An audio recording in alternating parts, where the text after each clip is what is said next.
Listen and match. Speaker 1. Well, if you're a film buff like I am, there's really no alternative. I mean, of course, watching films at home is more convenient sometimes, but you lose so much of the atmosphere on the small screen. And little local cinemas do have a certain charm, and they may well be cheaper, in fact, but, you know, the sound quality and picture quality usually just aren't good enough. No, you've got to have a choice of movie, a comfortable environment, a big screen and top-quality projection if you're really going to get the best out of the whole viewing experience. Speaker 2. When you're quite a large family, like we are, you really have to think about the expense. And taking the kids to the pictures is just too costly these days. So we generally just pop down to Darcy's on Saturday morning and let the kids choose a couple of tapes. They actually have a lot more choice that way, and as I said, it's a lot cheaper. And they're quite happy just sitting in front of the TV for a couple of hours anyway. Speaker 3. The thing is for me, I'll watch anything, see? You know, classic Oscar-winning movie or complete rubbish. I just don't care. So it's easy, just to turn on the box and watch whatever's on. I'm actually not very good at making decisions, so I let the programme schedulers do it for me. If I had to choose a video or see what's on at the local cinema, well, then I'd have to make a decision, wouldn't I? Speaker 4. If it's a choice between watching a movie on video or at the cinema, then there's no contest. The cinema wins every time. But to tell you the truth, Barry and I don't really go to the movies anymore. The telly's digital and Barry's connected it up to the PC. So we've got a kind of home entertainment system. It's fab. The quality's great, as you'd expect. But what I really like is the control you have. You know, because it's all on disc, it's all interactive. And some of the most recent releases even let you choose the ending. No, I could never go back to video now. Speaker 5. Well, a film's a film if you ask me, and if it's any good, it doesn't really matter where you see it. But I have to admit there's something special about watching a film under the stars on a summer's evening. Reminds me of that movie, Cinema Paradiso. And you've got a table so you can have something to eat and drink if you get packaged during the film. Lovely. Hello, London Police Department. Yes, I would like to report a robbery. All right, just a minute while I pull up the form.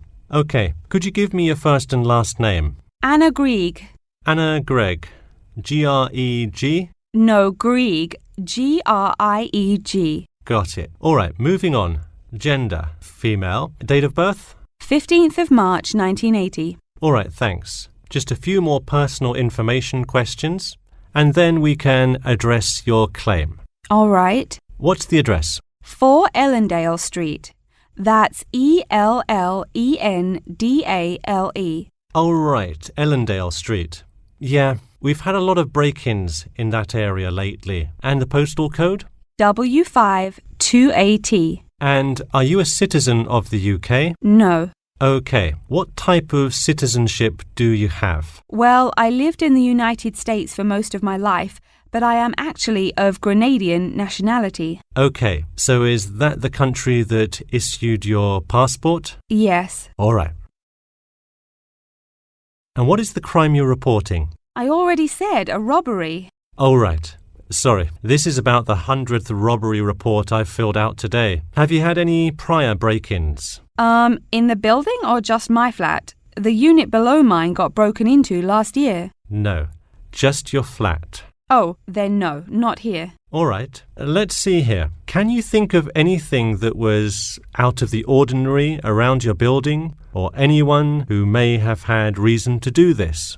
No, it seemed like just a normal evening. I didn't see anyone suspicious and can't think of anyone that would target me specifically. How long has this been your place of residence?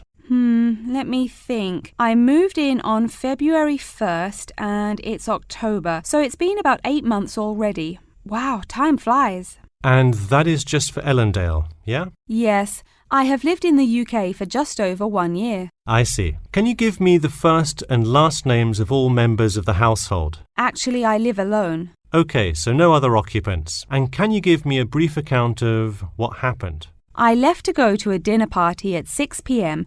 and when I returned at 11, I found the place ransacked and a lot of my things gone. Any sign of forced entry? Yes, the back door was wide open, and it looked like someone used a crowbar to force it open. I see. And just to be clear, was the door locked when you left? Of course. Hey, you would be surprised how many reports we get where people have failed to lock their doors. Now, I need you to list any missing items valued above £200. So far, I'm missing my computer, my purse with my wallet in it, and the TV. OK, let's start with the computer. What is the estimated value? £500. And what is the serial number? G41687770. Thank you. And a visual description? It is a black 13-inch PEMDAS cloud book. There is an Oxford sticker on the lid. OK, and could you give me a description of the purse? Sure, it's a Claude Frieda shoulder bag and the material is silver-coloured cloth.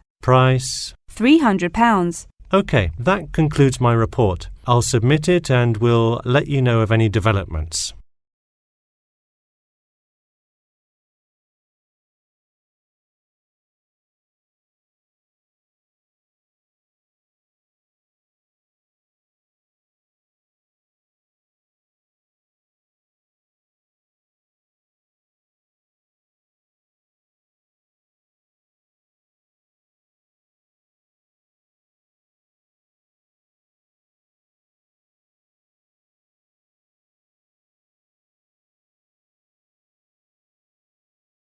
Track 38. Welcome to the Ipswich Arts Festival. This recording will help you find your way around this year's festival, the 20th we've held here in Trafalgar Park. If you look at your map, you will see the entrance to the festival is on Trafalgar Road. Directly opposite the entrance, you'll see our beautiful fountain, and to the left of this, you'll find this year's sculpture garden in among the bushes and trees. It's a lovely setting to stroll around and admire the skill of the sculptors who have carved their artwork out of both wood and stone. If you follow the path through the middle of the park, you'll reach the catering village, where you can buy food and drinks.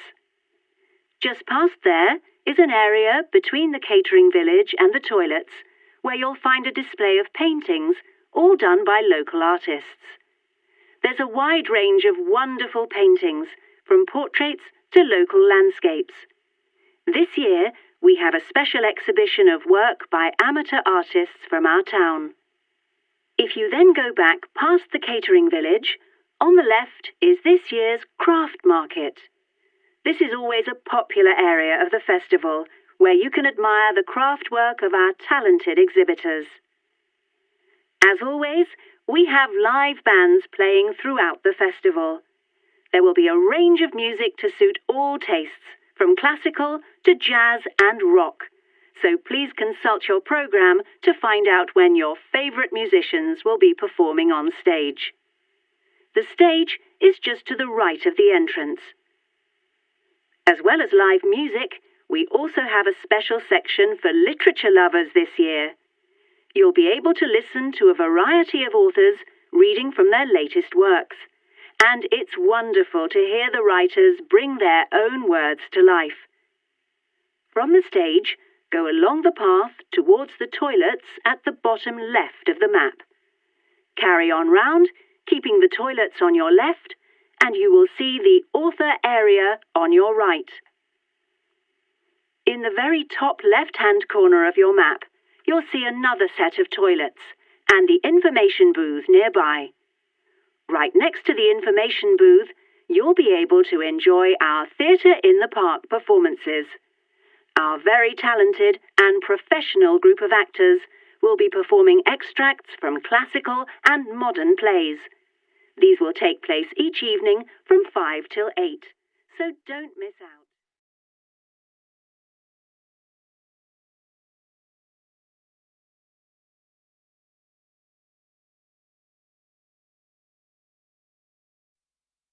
Speaker 1. You see, there are some places that have a strong tradition of a particular kind of music that, if you were born there, you just can't disassociate yourself from, wherever else in the world you may go. I was born in Mississippi and brought up on country music. Country music tells stories about real life, about love, pain, family, fortune, and misfortune. Those are things that everyday folk can relate to, and I think it's one of the last genres of music that's in touch with human feelings in that way. It's not just about money and having a good time, though of course that comes into it sometimes, or about politics. It's not insulting or angry in the way that rap music can be. It's about home. Speaker 2. I think music often plays a more significant role in the culture of poorer communities. When you live in an area which is poor and deprived, you have to get your fun cheap. Music and dance can do that. That's why in Brazil, dance music is such an important part of our culture. It's also to do with our history. There are so many different ethnic groups in Brazil that we have a big range of musical influences to draw on. Local Indian instruments, which are still used today, African rhythms, the melancholy songs of the Portuguese settlers. They've come together to create unique styles of music like samba, carimbo, bossa nova, maracatu. That mixture also brings people together. That's the power music has. You can see that so clearly at Carnival. Speaker 3. You don't have to be able to sing or play music to express your feelings through it.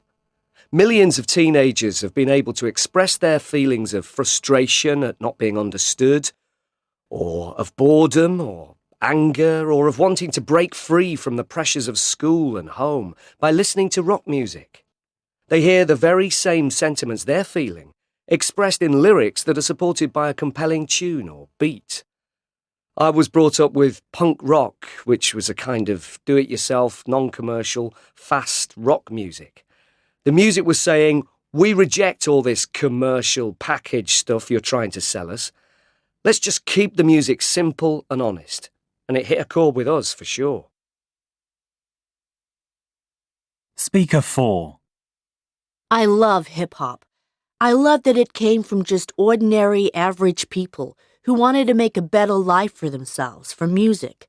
I love the innovative side of it, too, that people figured out how to make new sounds using old technology, and some new technology, too. But they took limited resources and came up with something totally new. No one ever demanded that hip-hop was played on radio or at clubs. There were no restrictions on what it could do or say. Forget the commercial version of hip-hop you hear today, 'cause it doesn't count for anything. The original hip-hop meant living free in an urban environment.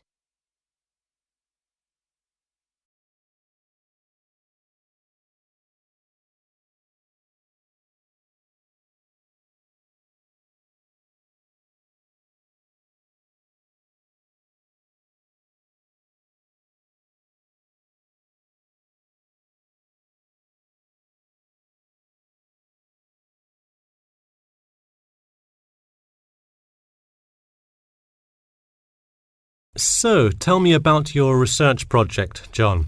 I created a questionnaire for the study to determine people's opinions of the relative feasibility of earning a living in Brisbane. Oh, cool. How is it scored? Are they all multiple choice questions? Well, the questions consist primarily of yes or no responses. There are 2 free response questions at the end. Participants will use a computer to fill in their answers. That way, it is really easy to analyse the data afterward. Great.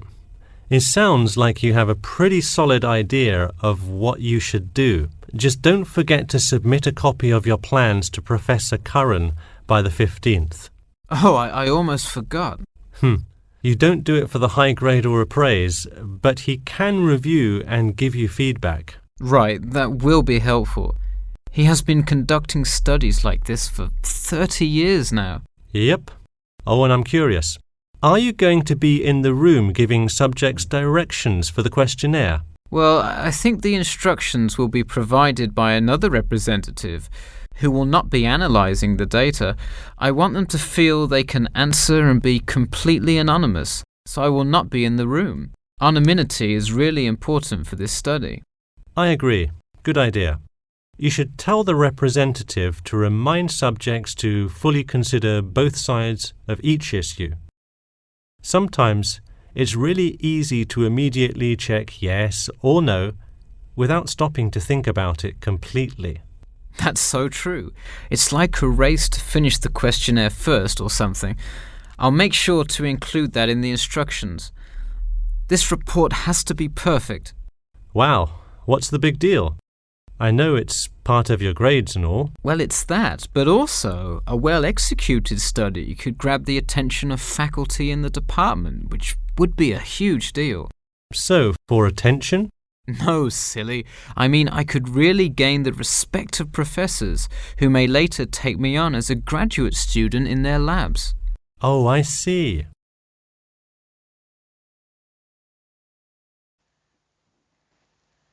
Today, I'd like to tell you about how UK architects are playing their part to address the issue of global warming. You have seen many of these iconic buildings while going about your everyday life, but you may not know how they are affecting your tomorrow. In 2003, construction was completed on the famous Swiss rebuilding, or more informally called the Gherkin, a true masterpiece commissioned by the law offices of Foster and Partners. This is not the first ambitious endeavour of the firm. They are renowned for their various philanthropic environmental efforts. The Gherkin, with its cut-and-edge green initiative and sharp design, is gaining recognition as an icon in modern architecture. You can pick it out of the London skyline by its unorthodox cigar shape. While its appearance is the obvious attribute at which to marvel, there is far more to this building than meets the eye. And let's face it, there's a lot about this building that meets the eye. The building helps reduce the city's carbon footprint in a number of ways. Just a quick note, in case you're not familiar with the term carbon footprint, get used to it. It's a buzzword you'll hear relentlessly to talk about reducing emissions. Think of it as the amount of harmful greenhouse gases that are given off into the environment by a single person, organization, or product. So going back to the Gherkin building, perhaps the most obvious as well as the most significant eco-friendly feature is the glass windows, which allow light to pass through the building, both reducing heating costs and brightening up the workspace. The ingenuity behind the various eco-friendly aspects of the Gherkin has seen its fair share of publicity both from serious and silly sources. In a recent April Fool's Day edition, One e-publication printed a story detailing plans to replace 50% of the current exterior with grass, which would not only make large steps in the name of sustainability, but also give the building the green hue that would truly earn it the nickname of the Gherkin. The only drawback is, as you may have guessed, that this story was an April Fool's Day joke and completely made up.